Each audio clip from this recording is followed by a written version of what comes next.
Hello friends, আসসালামু আলাইকুম। আরও একটি নতুন রেসিপিতে সবাইকে স্বাগত। চলে এসেছি আরও একটি নতুন রান্নার রেসিপি নিয়ে। আজকে আমি করে দেখাবো তোমাদের সুজি দিয়ে খুব সহজে ঝটপট মিষ্টির রেসিপি। কোনো রকম ঝামেলা ছাড়াই উৎসবে আয়োজনে এই মিষ্টিটি ঝটপট বানিয়ে ফেলতে পারো। আশা করি এই রেসিপিটা তোমাদের খুব ভালো লাগবে। ভালো লাগলে লাইক, কমেন্ট, শেয়ার করে চ্যানেলটিকে সাপোর্ট করবে। চলো কিভাবে রেসিপিটা বানাবো সেটা তোমাদের সাথে শেয়ার করি। এখানে আমি একটা চুলায় প্যান বসিয়ে দিলাম, আর এখানে 1 চামচ ঘি দিয়ে দিলাম। ঘিটা আমি চামচটা ভর্তি করে দিয়েছি। ঘিটা মেল্ট হয়ে আসলে, গলে গেলে তারপর প্যানে ছড়িয়ে দিলাম। আর এ সময় চুলার আঁচ লো ফ্লেমে রেখে এটা ভাজবো। 1 বাটি সুজি দিয়ে দিলাম। সুজিটা নেড়ে চেড়ে ভেজে নেব। চুলার আঁচ লো ফ্লেমে রেখেই ভাজতে হবে, না হলে পারে সুজিটা পুড়ে যেতে পারে। আর এভাবে ভাজতে ভাজতে খুব সুন্দর একটা ঘ্রাণ পাওয়া যাবে এবং সুজিটা একদম ঝরঝরে হয়ে যাবে।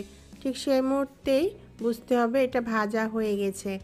সুজিটা খুব ভালোভাবে ভেজে নিয়েছি। এবার এখানে আমি চুলাটা বন্ধ করে দিলাম, দিয়ে সুজিটাকে একটু ঠান্ডা করে নিয়েছি। ঠান্ডা করে নিয়ে তারপর এখানে আমি 1 মগ দুধ ঢেলে দিলাম। গরম সুজির মধ্যে ঠান্ডা দুধ দিলে কি হয়, সুজিটা দলা পেকে যায়। তখন দলা পাকানো সেই সুজিটাকে মেল্ট করতে অনেক সময় লেগে যায়। তার জন্য যদি আমরা সুজিটাকে ঠান্ডা করে নিই ভেজে নেওয়ার পরে, তারপর যদি দুধটা দেই তাহলে পরে খুব সহজে সুন্দরভাবে মিশে যায়। সুজিটা নাড়া বন্ধ করা যাবে না, অনবরত নাড়তে হবে আর এটাকে এভাবে নেড়ে নেড়ে একটা শক্ত ডো বানিয়ে নিতে হবে। যতক্ষণ পর্যন্ত এটা একদম শুকিয়ে এরকম শক্ত একটা ডো তৈরি না হয়ে যায় ততক্ষণ নাড়তে হবে এবং রান্না করতে হবে। আর আগেই বলেছি চুলাটা লো ফ্লেমে রেখেই রান্না করতে হবে। শক্ত একটা ডো হয়ে গেছে। আমি এখন চুলাটা বন্ধ করে দিলাম, দিয়ে এটা রেস্টে রেখে ঠান্ডা করে নিব। কিছুক্ষণ পর ফিরে আসলাম। ডোটা অনেকটাই ঠান্ডা হয়ে গেছে, তারপরও কুসুম কুসুম গরম আছে। তো এই মুহূর্তে আমি এখানে 2 চামচ একদম চামচটা ভর্তি করে করে গুঁড়ো দুধ দিয়ে দিলাম, দিয়ে এটাকে এটার সাথে মাখিয়ে নিব। তো ডোটা একটু নরম লাগছে, তো আমি আরও 1 চামচ গুঁড়ো দুধ দিয়ে দিলাম, দিয়ে আবার এটাকে মাখিয়ে নেব। খুব ভালোভাবে মাখিয়ে নিতে হবে। গুঁড়ো দুধটাকে একদম ডোয়ের সাথে খুব ভালোভাবে মিশিয়ে নিতে হবে। একদম মাখিয়ে নিয়ে রেডি করে নিয়েছি। এখন তালুতে একটু তেল দিয়ে নিলাম, নিয়ে অল্প একটু করে ডো নিব আর হাতের তালুতে নিয়ে গোল করে একটু হাত দিয়ে চ্যাপটা করে দিব। একটা মিষ্টি শেপ দিয়ে নিলাম। আর এভাবে আমি সবগুলোকে বানিয়ে নিব। বানানোর সিস্টেমটা দেখেই বুঝতে পারছো আমি কিভাবে বানালাম। এভাবে গোল করে নিয়ে হাতে চ্যাপটা করে নিয়ে বাস হয়ে গেল সুন্দর একটা মিষ্টির ডিজাইন। এভাবে আমি সবগুলো মিষ্টি বানিয়ে নেব। সবগুলো মিষ্টি বানিয়ে রেডি করে নিয়েছি, এটা সাইডে রেখে দিব। মিষ্টিটা বানিয়ে নিয়ে এবার একটা শিরা তৈরি করে নিব। চুলায় আমি একটা প্যান বসিয়ে দিয়েছি, আর এখানে 1 বাটি চিনি দিয়ে দিলাম। আর এই বাটিটার মাপেই আমি এখানে 2 বাটি পানি দিয়ে দিলাম।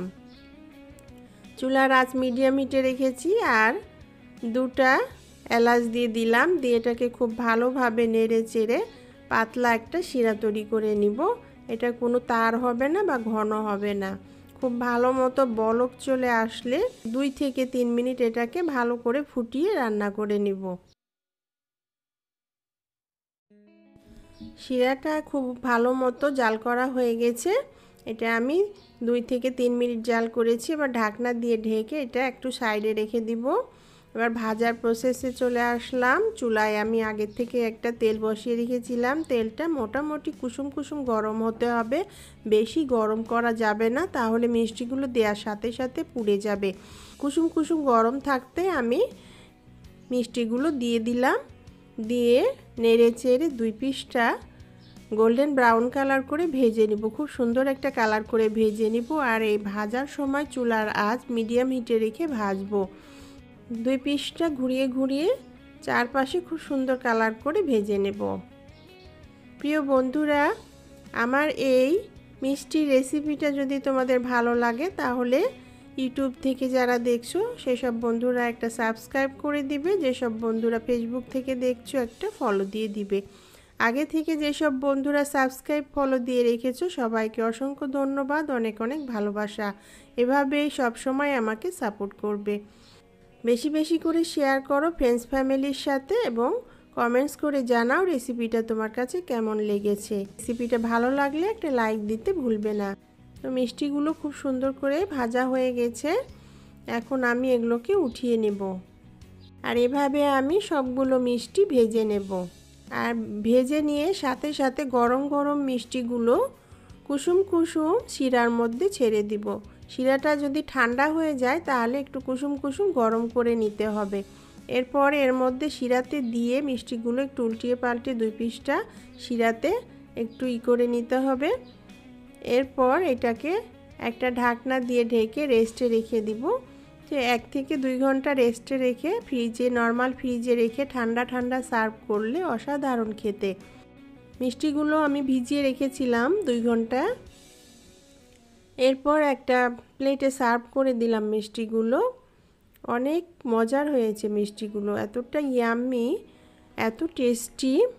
তোমরা একবার বানিয়ে খেয়ে দেখো বন্ধুরা, খুবই পছন্দ হবে এটা। আর রেসিপিটা যদি ভালো লাগে তাহলে লাইক কমেন্ট শেয়ার করে চ্যানেলটিকে সাপোর্ট করো। সবাই ভালো থেকো, সুস্থ থেকো। আবার দেখা হবে আরও নতুন কোনো রেসিপির সাথে। আল্লাহ হাফেজ।